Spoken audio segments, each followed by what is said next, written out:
Hello, everybody, and welcome back to Clocked In with the Press, hosted at Altman Studios in Brentwood, California.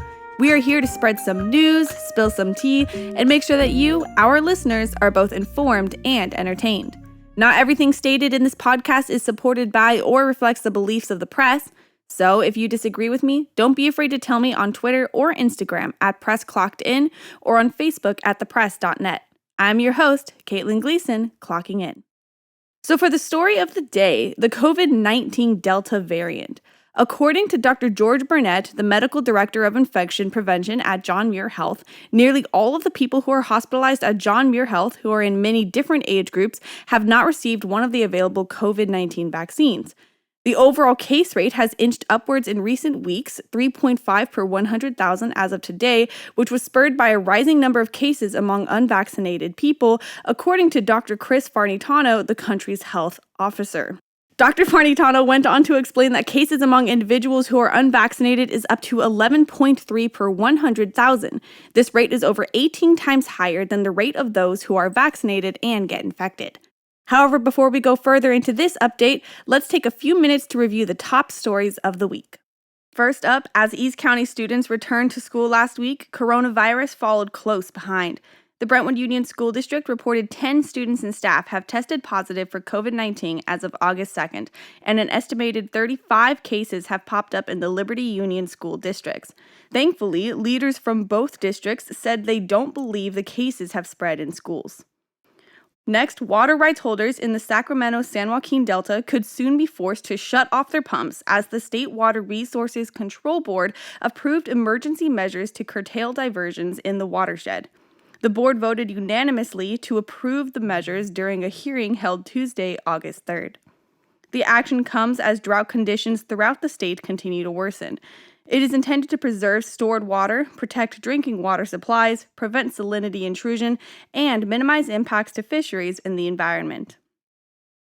Next up, the Oakley Police Department is holding a summer bike rodeo for kids aged 13 and under on August 7th from 9 a.m. to noon at the Oakley Recreation Center on O'Hara Avenue.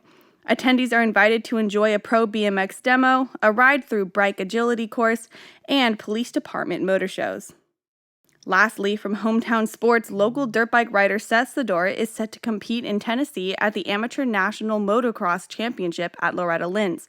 The rider, who usually competes in off-road racing, qualified for the motocross competition after a grueling day-long qualifier. From August 1st to the 7th, Sedora will have competed at the National Championship in Hurricane Mills, Tennessee.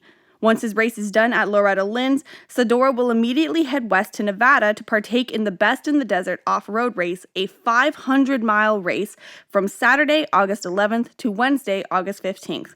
Sedora is part of the youngest team to ever participate in the race. Those were the top stories of the week. Let's resume our discussion surrounding the topic of the day. Here to talk with me about the Delta variant story is press correspondent Jenna Hards. So Jenna, how long have you been writing for the press? I've been writing for the press since about mid-April. I was brought on just as kind of a little test subject for a little bit, and turned out that they liked me, and I've been writing just as kind of a correspondent and photographer since then. Oh, awesome. So on the details of the Delta variant story, because you were the one who was able to talk to all of the doctors and write it for the press, does the Delta variant have different or similar symptoms to the COVID strain that the U.S. has been battling for the last year and a half? It does and it doesn't, especially in the differences between people who are vaccinated and unvaccinated. Vaccinated people are more likely to kind of see the symptoms of like a bad head cold almost. Runny nose is far more prevalent than it was in prior versions of the COVID virus. You're also not going to see so much of the lack of taste and smell. Right. But coughing and sore throat and all of that are still pretty prevalent. And of course, you're going to see a much heavier version of that if you are not vaccinated. Okay, so for vaccinated people, it's like a sinus infection, and then for unvaccinated people, it's like a really intense sinus infection. Yeah, like hospitalization kind of intense. Right. Okay, so sinus infection with hospital bills. Got it. Okay. So can this strain be contracted by people who have been vaccinated? Like is that like really more common or less common, you think? I do believe that because the Delta variant is more contagious, people who do have the vaccination are still catching it at a concerning rate. However, because they are vaccinated, we are not seeing a level of hospitalization like we are seeing in unvaccinated people. Okay. So if we were to compare the two strains, I guess, comparing the normal COVID strain and then the Delta variant strain, is the Delta variant more dangerous or severe for an unvaccinated person? I would say that there are the same levels of severity. Doctors have claimed that the Delta variant is not necessarily more dangerous, but it is more contagious. Got it. Okay, so that more contagiousness means like more people have the chance to like experience those more severe levels of the Delta variant. Yes, it's far easier to catch it than it was, months ago when we just had the regular COVID strain. Okay, and so, recently the Delta variant was found to be in the Bay Area. So, knowing this, how should people best take action to prevent that increased spread of this variant or even just, the continued COVID in general? Obviously, and as doctors and the CDC and everybody else in the world is saying, is get vaccinated, go online, book your appointments. They have them at Walgreens, CVS, pretty much everywhere on every corner. There's a place that you can get vaccinated, and that is the key way of stopping this from mutating and from spreading. And then, of course, there's the social distancing, wearing your mask, keeping your hands clean, keeping the groups of people that you are spending time with small, and even getting tested nowadays is still really important if you are seeing people or going into work or being in public spaces. Right. And so, all this talk of the Delta variant actually leads us into another important, news update that has to do with how masks are being recommended indoors again, regardless of vaccination status. So for an update on this, the counties of Alameda, Contra Costa, Marin, San Francisco, San Mateo, Santa Clara, and Sonoma, and the city of Berkeley released a joint statement recommending that everyone wear masks indoors as a precaution against increased circulation of COVID-19. So some specific information is that as of July 14th, Contra Costa reported new cases, and it averaged 93 per day, and the daily case rate is now 5.7 per 100,000 and rising. So with cases of COVID-19 rising locally and increased circulation of the highly transmissible Delta variant, the previously mentioned counties in the Bay Area recommend that everyone, regardless of vaccination status, wear masks indoors in public places to ensure easy verification that all unvaccinated people are masked in those settings and as an extra precautionary measure for all. So, Jenna, what challenges do you think this new mask recommendation is going to either create or face as we are currently in the process of reopening? Well, as I'm sure you've probably seen, people on Facebook are already mentioning that they do not plan on complying to these new sets of safety measures. I'm sure that there are plenty of people who are disappointed by the fact that we had just opened up and now we are closing kind of again. And I do think that alongside that, there's also going to be general confusion. There's going to be the people who, walk into the coffee shop that hasn't had a mask mandate for a couple weeks now, and now suddenly they're being asked to wear their mask again.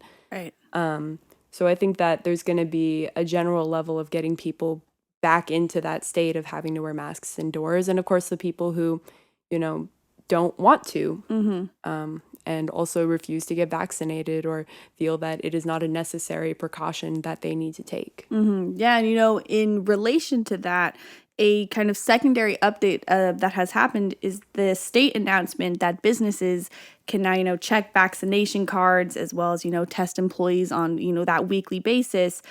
So according to the actual press release, employees who claim to be vaccinated will have to show proof of vaccination, and employees that are not vaccinated will have the option of either getting vaccinated or, getting tested every week. And in a third and final update, as of August 3rd, masks are required in every indoor location from city facilities to private businesses, regardless of vaccination status. This update comes after consistent reports of rising COVID cases and hospitalizations in local counties. And so, in my personal opinion, this Delta strain and the reintroduction of masks and the possibility of mandated testing brings a lot of, complications to the conversation. A lot of people feel like they just got their freedoms back with the reopening, and the Delta variant puts on even more pressure for vaccination that could cause a lot of stress for people who are still wary of the COVID-19 vaccine. So Jenna, do you think that in light of the Delta variant, the reopening might be happening too quickly? I do believe that with the fact that we don't have a level of immunization that would keep, the Delta variant from spreading or from mutating. We've already seen other variants of this virus pop up in other places. And I think that, we did maybe jump the gun a little bit on reopening because we weren't seeing a rate of vaccination that really needed to happen for this to keep from spreading and keep from getting to the point that it has gotten to. I mean, I think Contra Costa has seen almost a 50% increase in the amount of positive tests that they've seen and a, equally as high percent increase in the amount of hospitalizations that we've seen. So we, started out with this huge lead. We had vaccines, we were distributing them, people were getting them. And then when we had that plateau of people not getting them and we weren't keeping up with that number and getting that kind of mass immunization, now we're facing the consequences of that, which is that this is spreading and it is spreading quickly and impacting a lot of people. Yeah, and I guess that also kind of brings it to the idea that because I feel like a lockdown would really just hurt more small businesses more, the idea that the COVID could potentially be something endemic like the flu and how like we just know that it's something that kind of reoccurs. Do you think that that is something that we might be heading towards, or do you still think that there's the chance that we could get enough immunization that we could almost get rid of it like they did, say, the influenza? I do think that there is still a chance if we can really get people out there and get them vaccinated and reach that mass immunization. I do think that there is a chance for that. I saw an interesting take recently that was saying, that a lot of doctors are comparing the contagious level of the Delta variant to chickenpox. Yeah, I read about that. Yeah, and somebody had said, like, a lot of you don't know exactly what that means because we are mass immunized against chickenpox. Right, so people don't know what that contagion level really is because we don't experience it really too much anymore. Yeah, because it's a vaccine that you get when you're young. It's mandated in schools and at universities and, in employee offices and all of that. And I think that, there's a huge debate going on right now about mandating this COVID vaccine.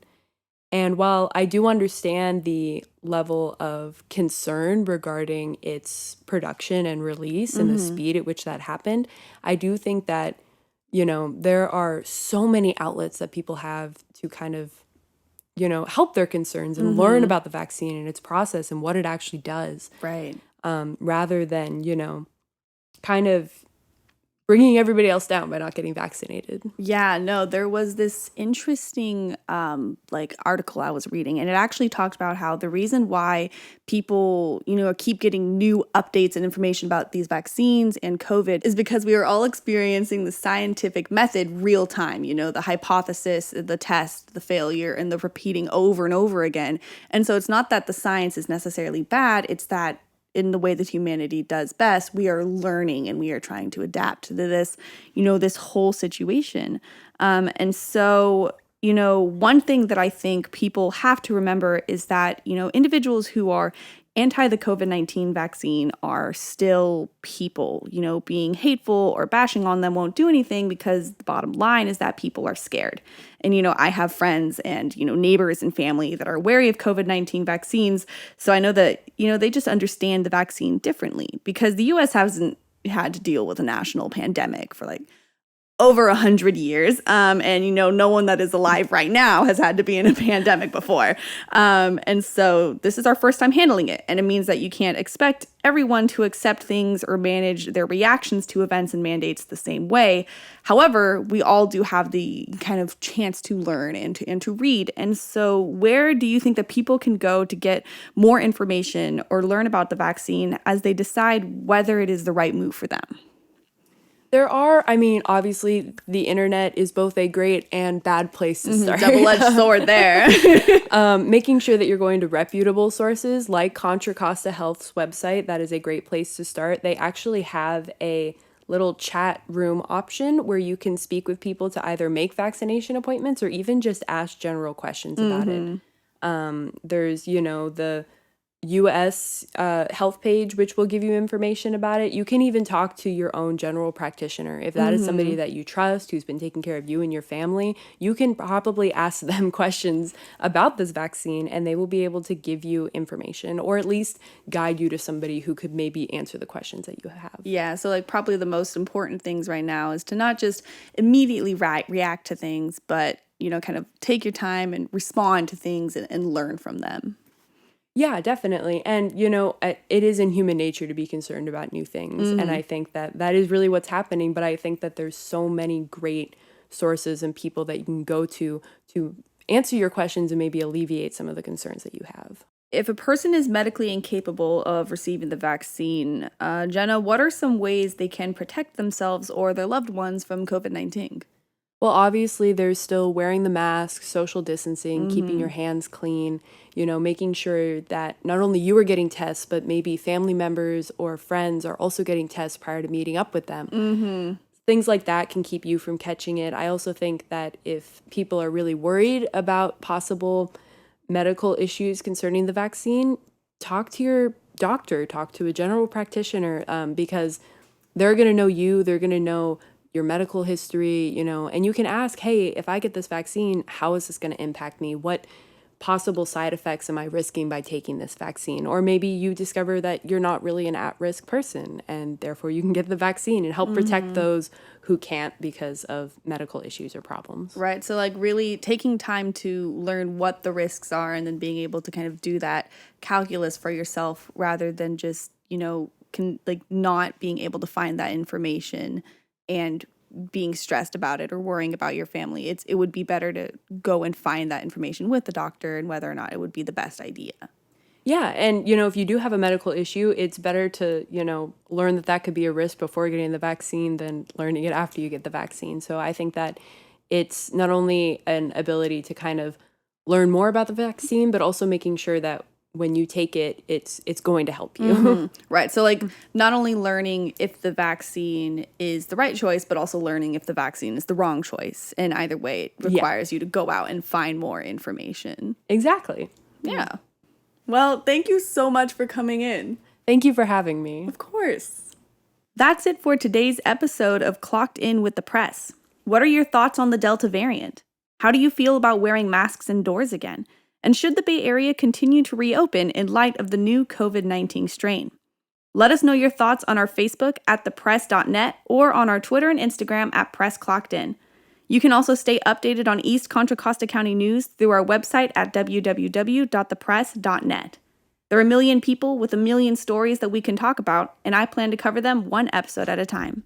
I'm your host, Caitlin Gleason, clocking out.